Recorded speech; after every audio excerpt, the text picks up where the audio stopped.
Welcome to another episode of Judge for Yourself. 64,000 cases of sexual assault were reported to the police last year. That's 175 every day. But those are only the reported cases. The Medical Research Council found that only 1 in 25 women in Gauteng reported their rape. More worrying is the high rate of sexual violence perpetrated against children. Let me talk about that for a moment, if I may. And that's what's prompted this program. A little while ago, I was driving up the University of Cape Town to do a lecture, and I listened to the radio, and they were discussing the rape of the 4-month-old baby girl and the 7-year-old boy in Ceres.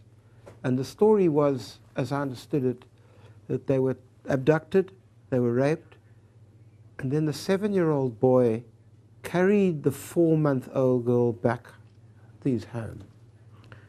And I just couldn't bear that. I literally pulled the car off the road and started crying and thinking to myself, what kind of country do I live in?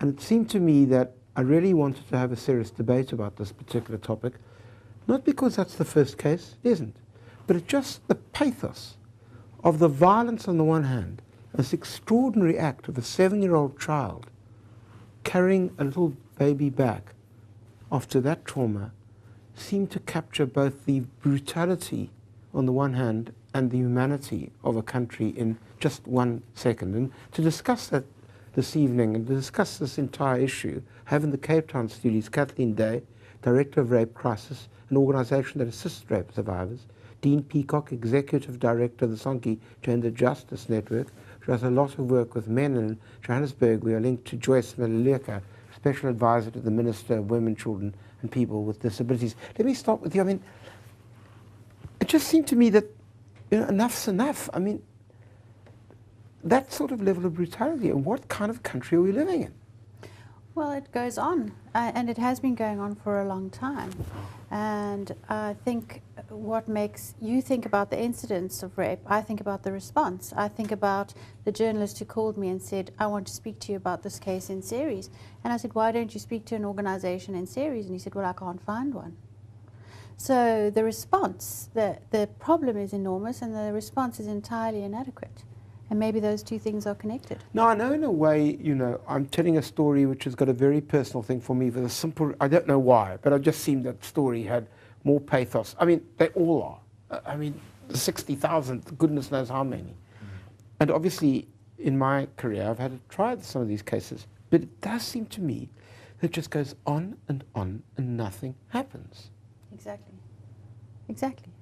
Well, how are we you've got to make me feel better. How are we going to deal with this? I don't have to make you feel better. Well, I think it's important that we feel badly enough about it to do something about it. Right. And that's the advantage of, that's the power and the skill that you have of bringing this constantly to people's attention and not letting them forget, not letting them slip back into denial and pretend that it's not happening.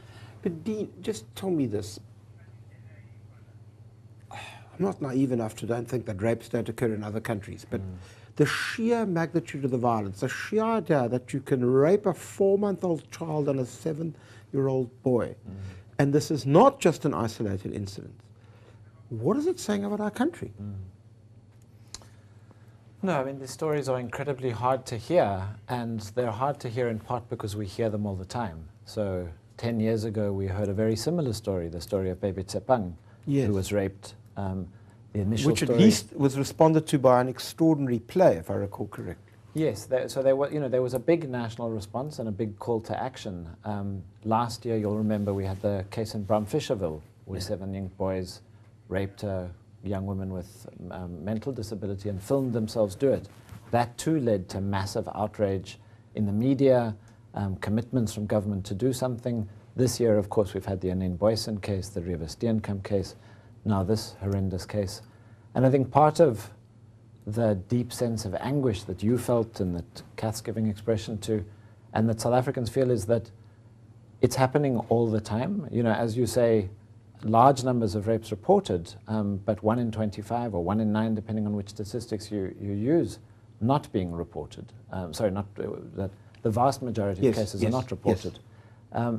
And so I do think, and it's great that Joyce Maluleka is here from the Department of Women, Children and People with Disabilities, to hear a little bit about how government is in fact going to respond. Thank you. It's a convenient point. Joyce, I mean, how do you respond to this? I mean, I appreciate that government can't do everything, but how is government responding in a coherent fashion to what is something which is utterly extraordinary in the level of violence and intensity thereof?